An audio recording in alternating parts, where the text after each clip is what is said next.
욥의 세 친구들이 병이 들어 죽어가는 친구를 위문하기 위해서 찾아왔고, 그리고 7일 낮밤 동안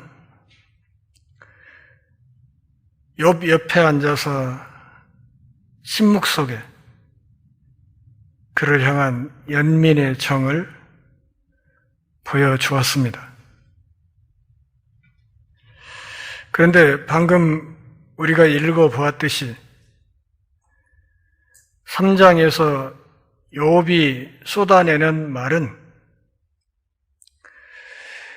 1, 2장에서 우리가 확인했던 그 경건한 신앙인 욥의 말이 더 이상 아니라는 것을 알 수 있습니다. 2장 10절에서 욥이 그의 입술로 범죄하지 아니하였다, 이렇게 이야기를 한 대목, 이 부분을 말씀드리면서 입술로는 그렇게 하지 않았다 치고 그러면 욥의 마음은 어땠을까? 욥의 속마음은 어땠을까? 하는 질문을 하나 던져드린 적이 있습니다. 적어도 욥기 1장, 2장에서는 욥의 이성이 빛을 발하고 있었다고 한다면 3장은 욥의 본능이 적나라하게 드러나고 있다, 이렇게 말할 수 있겠습니다. 그러니까 1, 2장과 3장 관계를 보면 이성과 본능 사이에서 신앙인 욥이 처절하게 몸부림을 치고 있다, 이렇게 말할 수 있겠습니다. 그가 고통을 당하던 초기에는 욥이 경건한 모습을 끝까지 잘 유지하고 있었습니다. 여러분 한번 생각해 보십시오. 그냥 성경에 기록된 한 사람의 이야기이니까 그랬나 보다 이렇게 생각할 것이 아니라 내가 욥의 처지가 되어서 내가 욥처럼 그런 일을 당했다고 하면 나는 어떡할 것인가 하는 것을 깊이 생각하면서 이 말씀을 읽어 나가는 것이 굉장히 중요합니다.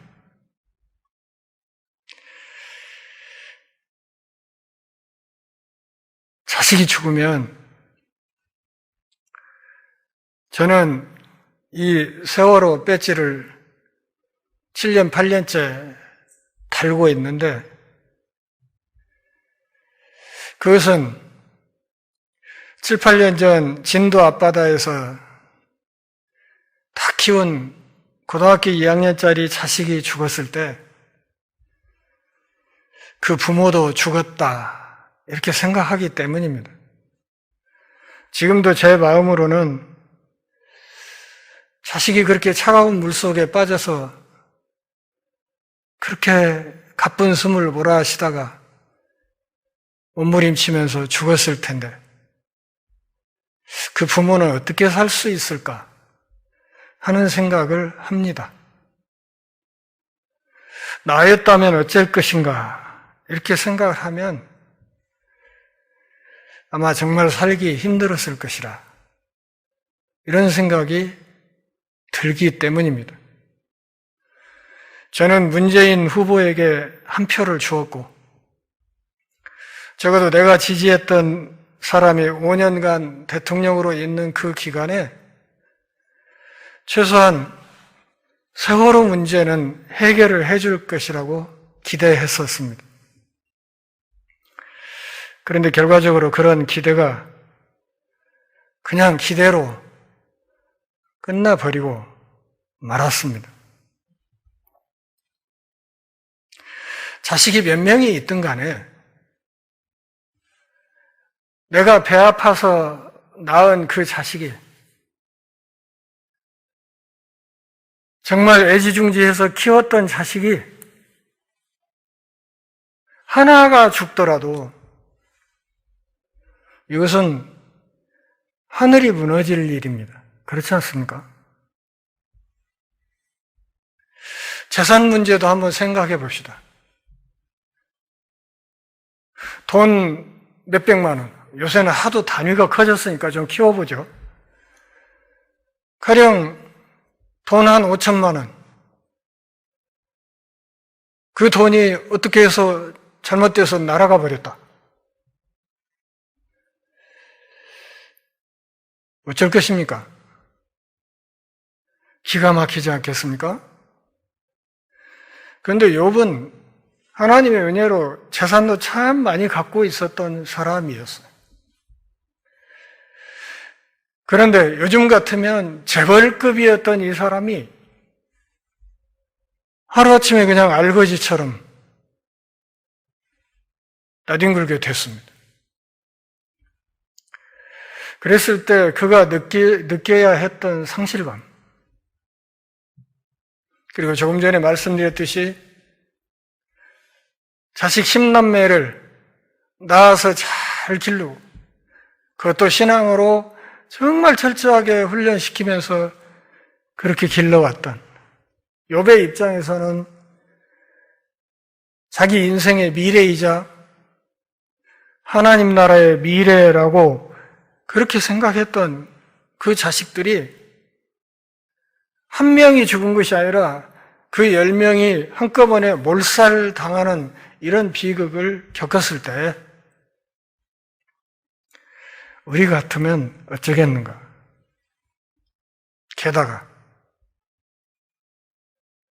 이제는 재산 날아가고 자식 죽은 것이 문제가 아니라 정작 내 생명의 가장 중요한 근본인 내 몸이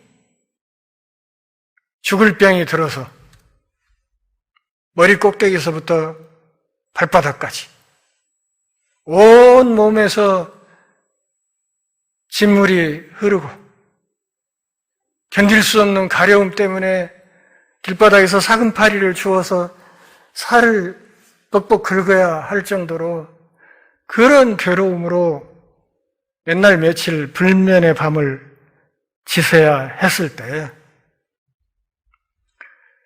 사람이 어떻게 그런 일들을 견딜 수 있을까? 욥이 참 대단한 사람이구나. 그런 생각을 할 수도 있습니다. 어떻게 그것을 견딜 수 있었을까? 그리고 그런 일을 당하면서도 어떻게 하나님 앞에 울고든 신앙의 자세를 그렇게 잘 유지할 수 있을까? 정말 신기하지 않습니까?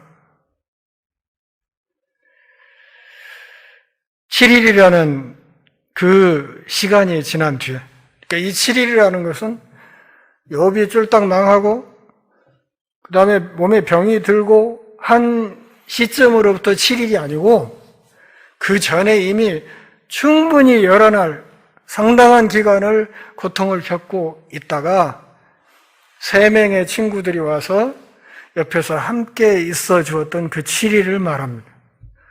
그러니까 7일이라고 했지만 사실은 훨씬 긴 시간 동안 욥은 처절한 고통 속에서 헤맬 수밖에 없었습니다. 욥은 마음 밑바닥에서부터 치밀어 오르는 불평과 탄식을 억제하기가 어려웠을 것입니다. 하나님의 광명한 창조 세계가 순식간에 어둠의 세계로 뒤바뀌는 참으로 꿈에도 생각하기 싫은 그런 어려운 지경에 처하게 되었습니다. 욥의 인생은 죽음과 혼돈으로 치달아가고 있었습니다. 그러면 이제 어쩔 것인가? 여러분, 살아가면서 정말 죽고 싶다. 차라리 죽는 것이 낫겠다 싶은 그런 생각이 드는 경험을 혹시 해보셨습니까? 저는 그런 경험을 해보았습니다. 차라리 죽는 게 낫겠구나. 살 수가 없겠구나 하는 그런 극한 고통의 순간에 사람은 누구라 할 것 없이 그런 생각이 들 겁니다. 지워버리고 싶은 과거,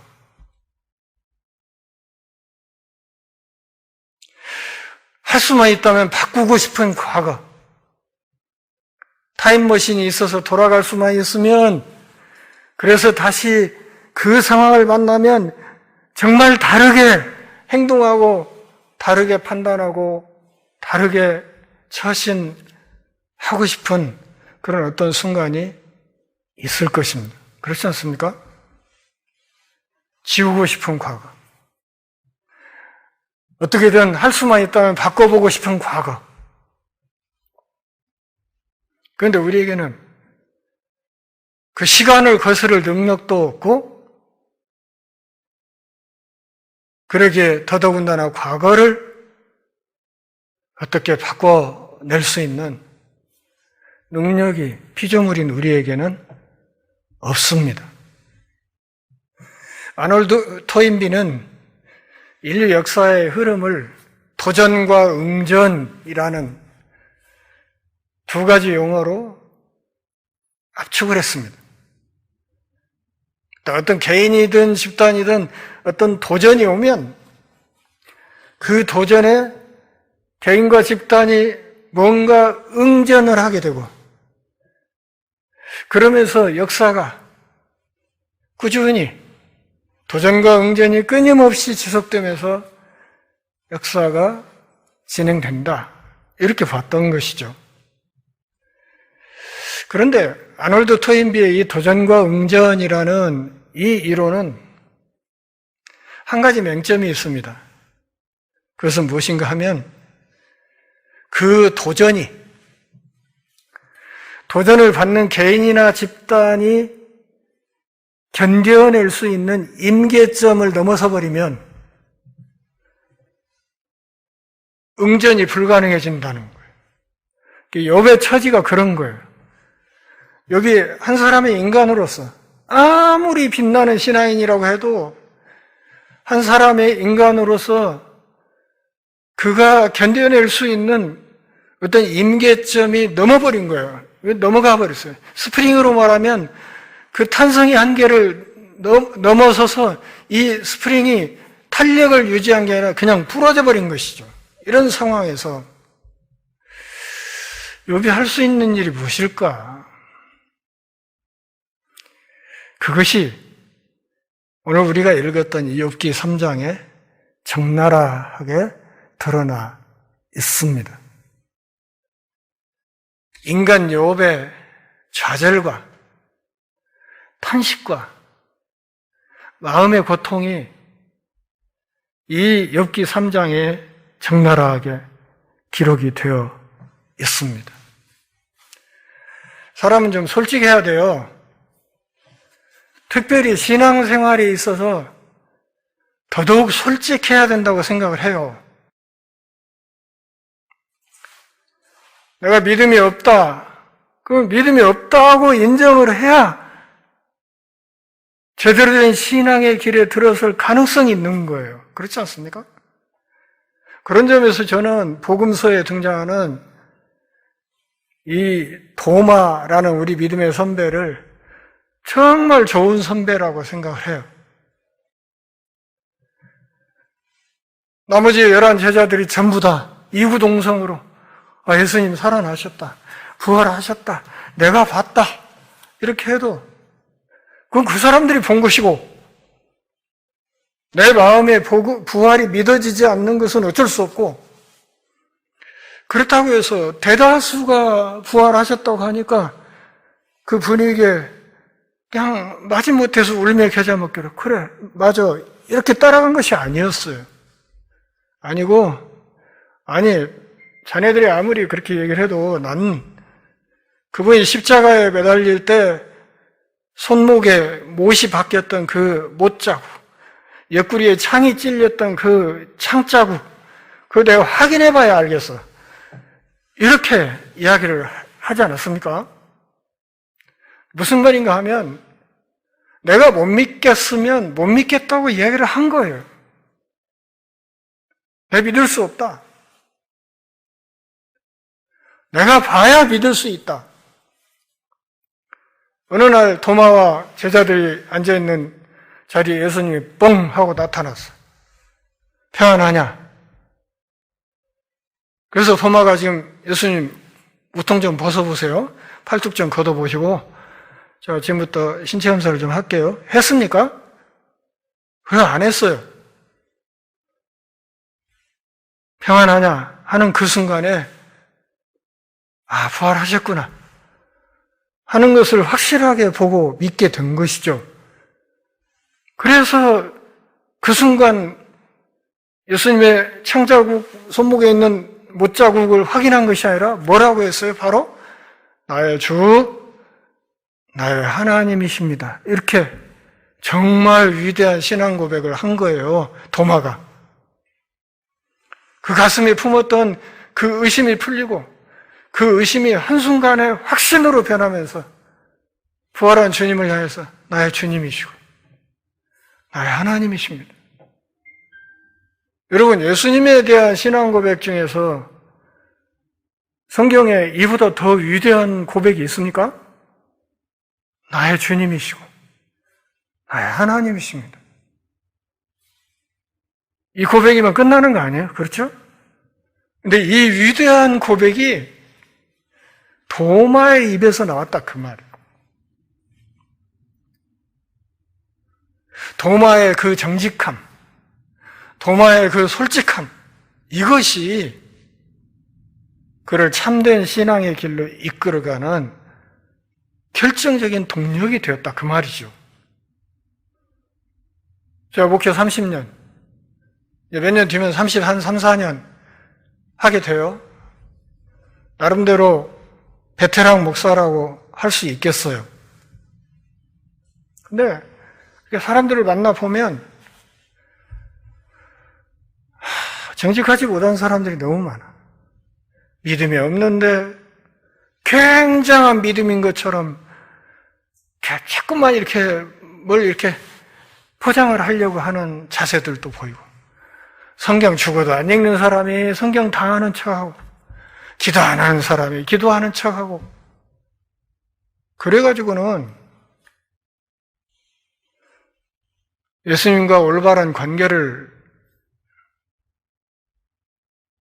맺는 이것은 그야말로 백년하청이에요. 100년을 기다려도 황화물이 맑아지지 않듯이 아무리 오랜 세월이 가도 그런 자세로는 신앙이 깊이를 더하기가 어렵다, 그런 말이죠. 모르면 모르는 대로, 안 하면 안 하는 대로 솔직하게, 저 성경 사실 잘 모릅니다. 기도 요즘 잘 못합니다. 이렇게 하는 것이 정말 중요한 것이다, 그런 말이죠. 제가 신학대학원 2학년 때, 2학년 때죠. 2학년 때 기숙사에서 전도사 4명이 한 방에서 이렇게 함께 생활을 하는데, 같은 방 친구 중에 나보다 1살 아래인데 한 학년 아래인 친구가 있었어요. 저 평촌에서 지금 목회 잘하는 고목사님이 당시 전도사로 1년 후배로 들어와서 함께 한 방에서 생활을 했는데, 그러니까 그 친구도 1살 아래인데 한 학년 아래니까 저와 똑같은 나이에 뒤늦게 신학대학원을 온 사람이에요. 저 코오롱에 국제부 부장까지 하다가 때려치고 30대 후반에 이제 신학을 하러 들어온 친구였거든요. 근데 어느 날 그 고전도사님 동기생 중에 한 전도사님이 그냥 사망했어요. 신학대학원생들 1년에 한두 명씩 죽습니다. 못 먹고. 죽어라 하고 고등학생처럼 공부해요. 신학대학원에 가면 이거 뭐 대학원이 아니라 그냥 고등학교예요. 한 과목이 전부 2학점, 1학점짜리들로 해가지고 100몇십 학점을 3년간 해야 되니까 이 수업 시수가 얼마나 많은지. 거기다가 과목마다 리포트 내주지, 매 시간마다 쪽 시험 보지, 주말에는 내려가서 또 교회에서 교육전도사로 죽으라 하고 일하고 또 올라가야지. 이 생활을 하면서 그나마 돈 없는 친구들은 밥을 거르는 사람도 많아요. 그러다 보니까 1년에 한두 명씩 이렇게 죽는 사람들이 있었어요. 신학교 다니다가. 우리 1년 후배 전도사님 하나가 죽었어요. 그러니까 그 1년 후배라고 해도 저하고는 나이 차이가 한 10년 정도 차이가 나는 사람들이니까 나이라고 해야 뭐 잘하면 30대 초반이나 20대 후반 이런 사람들이에요.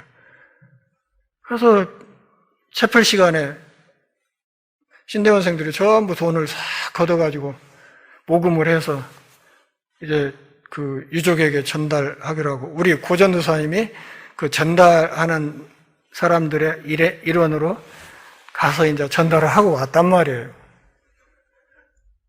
온 다음 날인가 저녁에 기숙사에서 같이 이제 책상에 앉아서 공부를 하는데 고전도사님이 저한테 갑자기 그런 거예요. 이 전도사님이 도대체 믿음이 뭘까요? 뜬금없는 질문을 해. 왜요? 참 믿음이 뭔지 잘 모르겠습니다. 그런 거예요. 혹시 무슨 일 있었어요? 혹시 뭐 이렇게 위로금 전달하는 과정에 뭔 일 있었습니까? 그랬더니 그렇다는 거예요. 그래서 그 20대 후반에 그 사모가 아이들 둘이 있었는데 되고 이제 그 젊은 나이에 생가부가 된 거죠. 그래서 위로를 하러 이제 모금을 해가지고 갖다 이렇게 전달을 해주니까 그 장례식장에서 그 사모가 그냥 춤을 추고 다니더라는 거야. 우리 남편 좋은 데 갔다고.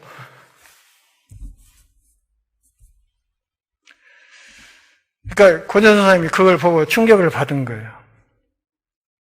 자기가 보기에 저 어린 것들 데리고 저 젊은 사람이 앞으로 헤쳐나갈 일을 생각하니까 정말 눈앞이 캄캄한데 위로를 하러 갔는데 정작 그 전도사님의 남겨진 아내는 그냥 춤을 추고 다닌다. 이걸 장례식장에서 우리 남편 좋은 데 갔다. 맞죠? 그 말이 맞기는.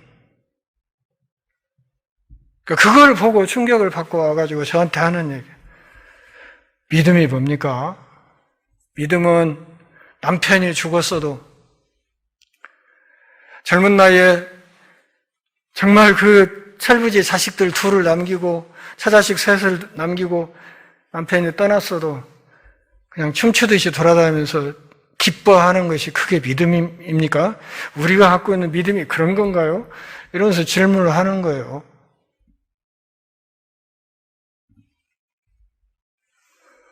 제가 무슨 얘기를 하려고 하느냐? 정직하지 못하다 그 말이죠. 정직하지 못해요.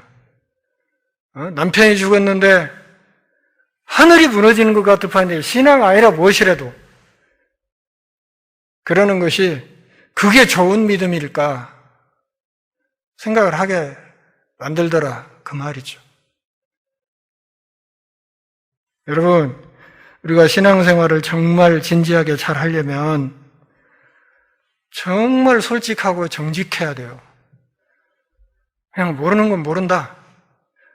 하는 건 한다. 이게 분명해야.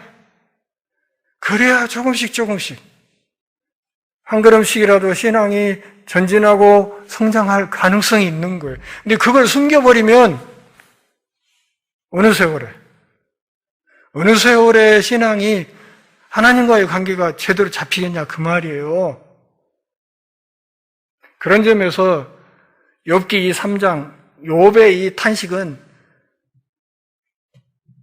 처음부터 끝까지 그냥 욕은 하지 않았지만 그냥 전체가 가슴속에 있는 욥의 그 감정 덩어리가 저 밑바닥에서부터 온전히 들춰내지는 정말 가장 정직하고 가장 솔직한 고백이라 이렇게 말할 수 있습니다. 정말 처절한 고백이지만 정말 솔직한 고백이고 그것이 욥의 가능성이라 하는 것을 제가 지금 먼저 말씀을 드리는 것입니다. 몸에 죽을 병이 들었는데 그거 감춘다고 해서 그 병이 없어지는 건 아니잖아요. 그러죠? 있는 건 있는 거예요. 그리고 그것에 대한 나의 감정을 있는 그대로 솔직하게 하나님 앞에든 사람들 앞에든 드러내는 것이 그것이 건강한 신앙인의 가장 중요한 자세라. 그런 얘기예요. 그런데 너무 신앙도 그렇고 모든 면에서 그 분치를 하려는 사람들이 너무 많아요.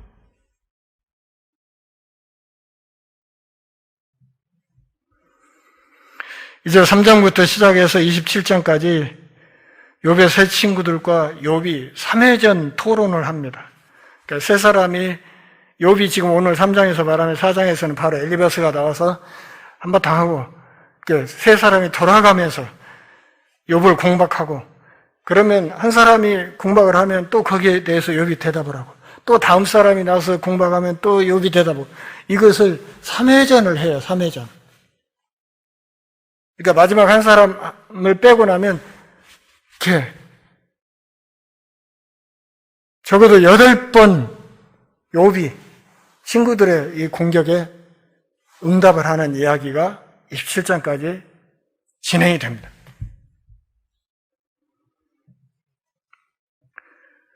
욥이 얼마나 솔직한 고백을 3장에서 하고 있는지. 사실 아까 이렇게 봉독을 하셨지만 욥기 3장을 쭉 읽어보면 사탄이 정말 만세 부를 만한 이야기들이 거의 대부분이에요. 욥의 이 탄식을 들으면 사탄이 하나님을 향해서 가봐 내 말이 맞았지 이러면서 사탄이 춤출 만한 이야기들이 대부분이에요. 그렇다고 해서 사탄이 맞고 하나님이 틀렸습니까? 아니에요. 그건 아니에요. 욥기 전체를 훑어보면 그럼에도 불구하고 하나님 또한 당신의 뜻대로 모든 상황이 진행되어 가고 있다고 생각하셨을 것입니다. 욥의 쏟아내는 이 울분을 보면서 하나님은 그래야 맞지. 그렇게 해서 네가 하나님의 사람으로 더 아름답게 다듬어져 가는 거지. 하나님 또한 그렇게 생각했을 것이다. 욥의 이 토하는 이 울분을 대하면서 사탄도 만세를 부르고 하나님도 웃으면서 그게 정상이지. 네가 그래야 맞지. 남편 죽었는데 웃으면서 춤추고 다니는 거 그건 가짜라 그 말이에요. 그건 가짜예요. 그건 쇼고. 그래 놓고는 장례 끝나고 나서 골방에 앉아서 맨날 며칠 울 거 아닙니까? 울어야 할 때는 우는 것이 그게 정직한 신앙이에요. 예수님도 울었잖아요. 예수님도 죽음 앞에서 울었잖아요. 예루살렘을 바라보면서 우셨잖아요. 그분이 우신 세상을 보면서 우리가 울면 안 되는 거예요? 언젠가 페이스북에서 이렇게 이야기가 오고 가는 중에 어떤 사람이 너무 감정이 격해진 나머지 그냥 용서하시라 해놓고는 처음부터 끝까지 욕으로 막 비벼가지고 이만큼 글을 써서 올렸어요. 그러니까 그 심정을 저도 알죠? 왜 그렇게 거친 말을 하게 되는지 이해를 충분히 해요. 그래서 제가 댓글에 그렇게 붙였어요. 욕이 가장 정직한 언어입니다. 내가 그렇게 붙여놨어요. 욕이 가장 정직한 언어입니다. 그렇지 않습니까? 그래서 제가 갖고 있는 책 중에 호모 요쿠스라는 책이 있어요. 욕해야 사는 인간이라는 부제가 붙어 있습니다. 그 책 제가 갖고 한동안 재밌게 읽었던 기억이 있습니다. 친구와 대화 중에 제가 뭐 욕을 몇 마디 했더니 전화기 너머로 친구놈이 그래요. 저한테. 야, 목사도 욕을 하냐? 내가 욕을 하면 안 되냐, 이 새끼야? 예수님도 욕을 했는데 내가 욕을 왜 못해? 그런 얘기를 하기도 했어요. 1절을 보면 욥이 입을 열어서 자기의 생일을 저주했다. 이렇게 얘기를 했습니다. 이 입이라는 말이 어디로 연결돼요? 이 입이란 말이 2장 10절로 연결되는 거예요. 2장 10절에 뭐라고 그랬어요? 욥이 입술로 하나님을 탓하지 않았다 하는 얘기가 있잖아요. 그 입이란 말이 2장 10절 쪽으로 연결이 돼요. 드디어 욥이 입을 열어요. 고대 근동에서는 재난당한 사람들이 위로하러 왔을 때 관행이 있다고 그랬어요. 설명을 했습니다, 제가. 어떤 관행? 재난당한 당사자가 먼저 입을 열기 전에는 찾아온 사람들은 절대 무슨 말을 하지 않는 것이 관행이라 그랬어요. 욥기가 그 관행에 들어맞아요. 그러니까 3장에서 욥이 이야기를 한바탕 하고 그 다음에 바로 친구 엘리바스가 바톤을 받아서 이야기를 하거든요. 그 후에 라는 말은 앞서 얘기했던 친구들이 함께 있었던 7일 이후라는 뜻이에요.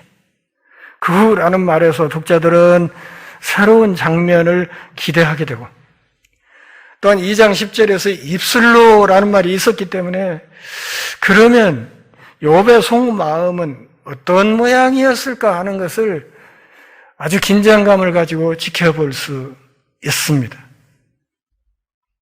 여지껏 침묵하면서 하나님을 저주하거나 하나님을 원망하지 않았던 그의 무거운 입술에 주목하도록 욥기 기자가 독자들을 이끌어 가는 거예요.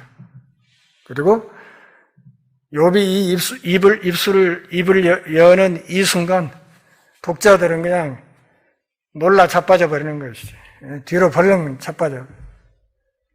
와, 욥의 속마음이 이랬구나.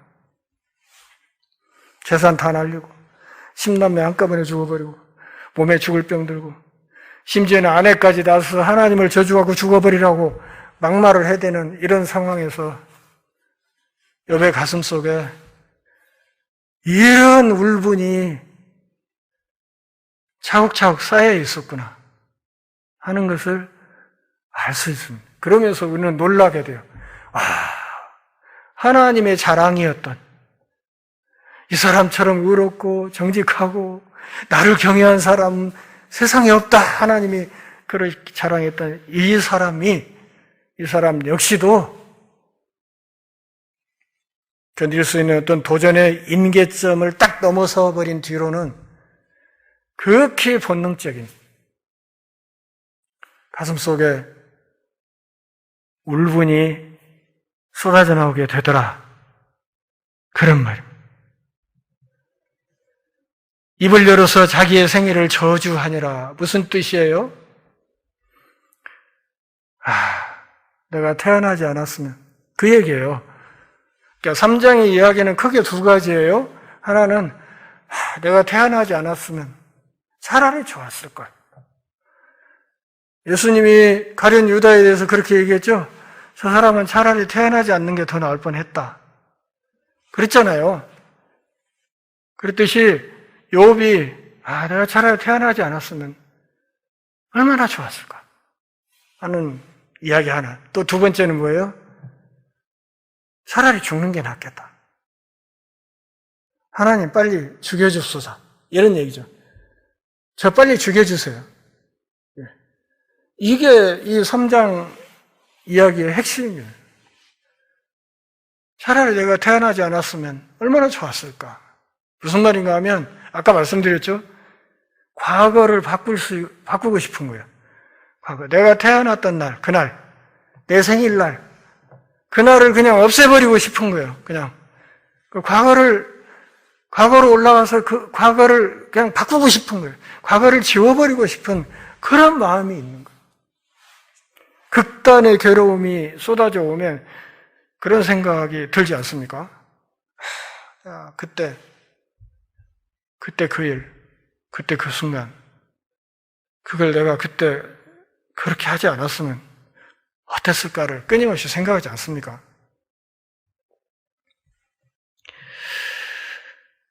그래서 욥의 현재 상태를 1절에서 읽을 수 있는데, 자기를 사람으로 만드신 하나님의 선하심에 대한 그의 믿음이 무력화될 정도로 지금 그가 심각한 위협을 받고 있다는 거예요. 하나님을 향한 믿음이 얼마나 대단했던 사람이에요? 그렇죠? 하나님이 자랑할 정도로, 사탄이 시기할 정도로 그 위대한 믿음의 모본을 보였던 이 사람이 자기의 그 믿음이 근본에서부터 흔들릴 정도로 좀 심각한 위기를 맞고 있는 것이다. 그러면 더 요약하면 과거의 영광스러운 삶을 상실했어요. 과거의 영광. 동방의 부자였잖아요.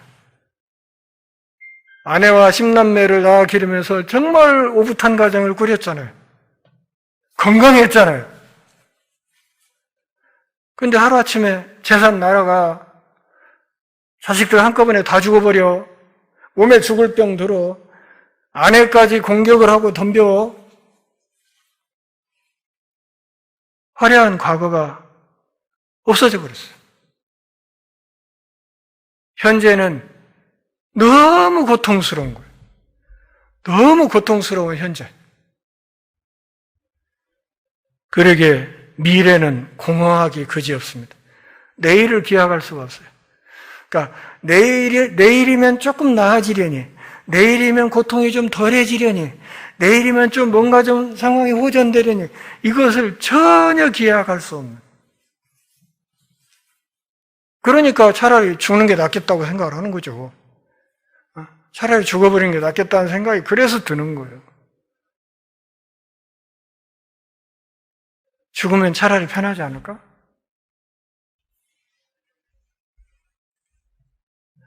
과거의 영광을 상실하고 현재는 고통스럽고 미래는 공허하기 그지없는 처지라면, 욥이 아니라 지금 여기 앉아있는 우리 한 사람 한 사람이 이런 처지라면 우리는 무슨 생각을 할 것 같아요? 그리고 우리 입에서는 무슨 이야기가 나올 것 같은가요? 제 짐작에는 아마 곧바로 욕이 나올 겁니다. 그렇죠? 욥이나 하니까 지금 3장에서 이렇게 시 쓰듯이 이렇게 얘기를 해놨지, 사실 정직하게 얘기를 하면 그냥 욕이 무대기로 쏟아지는 그런 상황 아니겠냐, 그런 말이에요.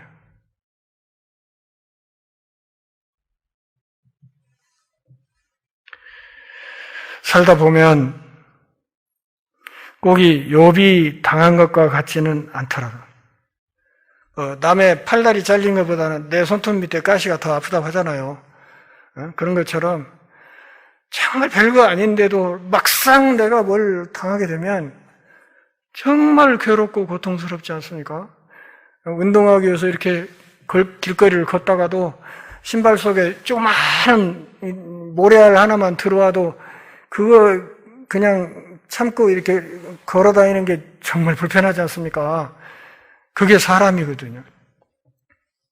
그래서 그런 참으로 귀찮고 괴롭고 견디기 힘든 어떤 어려움이 닥칠 때, 그것도 욥처럼 막 시도 때도 없이 한꺼번에 몰아쳐서 그냥 마구 고통의 재난의 쓰나미가 막 휘몰아쳐 올 때, 그때 정말 정신 챙기지 않으면 우리가 하나님께서 우리에게 주신 이 소중한 믿음을 제대로 유지해내기가 정말 어렵고 힘든 것이다 하는 것을 알아야 합니다. 집에 가셔서 3장을 이제 기초 설명을 조금 해드렸으니까 그것을 기반으로 해서 3장을 다시 한번 천천히 일주일간 한번 3장만 다른 데 읽지 마시고 욥기 3장만 읽으면서 욥이 도대체 어떤 마음이었을지, 어떤 마음이었기에 이런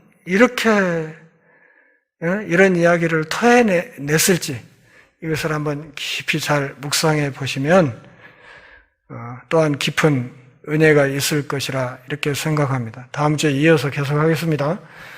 하나님 아버지, 오늘 또 우리가 모여서 욥기 3장을 함께 생각하고 욥이 당했던 고난과 그 아픔을 한번 다시 생각해 보았습니다. 우리의 삶 속에도 정도의 차이가 있으나 또한 우리가 참아 견디기 어렵고 힘든 고난과 역경의 순간들이 지난날 숱하게 있었고 현재도 그렇고 앞으로도 언제 그런 아픔이 또 있게 될지 알 수 없는 우리들입니다. 하나님 아버지, 어떤 경우에도 우리가 하나님 앞에 정직하고 솔직하게 하시고 도마가 그랬듯이 온전한 믿음의 길로 나아가는 올바른 신앙의 자세를 잘 갖출 수 있도록 은혜를 허락하여 주옵소서. 예수님의 이름으로 기도합니다. 아멘.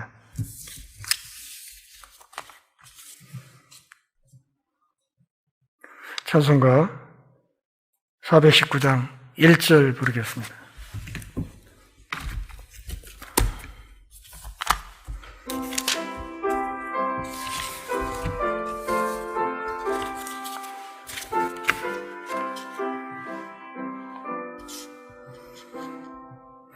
주 날개 밑 내가 편안히 쉬네 비바람 불어쳐도 아버지께서 날 지켜주시니 거기서 편안히 쉬리로다. 주 날개 밑 평안하다.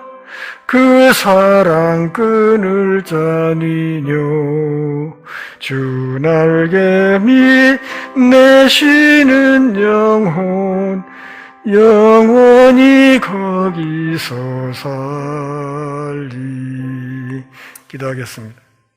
길이요 진리요 생명 되시며 구원의 반석이시며 역사의 주인 되시며 교회와 가정과 일터의 벌이 되신 우리 구주 예수 그리스도의 은혜와 독생성자 아낌없이 내어주신 하나님 아버지의 사랑과 성령의 교통하심이 이 땅을 살아가는 동안 어떤 역경과 고난 속에서도 하나님 앞에 정직하고 솔직한 자세로 우리의 실상을 잘 아뢰며 하나님의 도우심과 인도와 은혜를 간구하며 나아가는 성숙한 신앙인이 되기를 원하는 주의 백성들 머리 위에 그 심령과 생애와 사역과 허락하신 일터와 가정과 자녀 손들 모든 삶의 지경 위에 우리 전주 열린문 교회 위에 이제부터 영원토록 함께 계실지어다.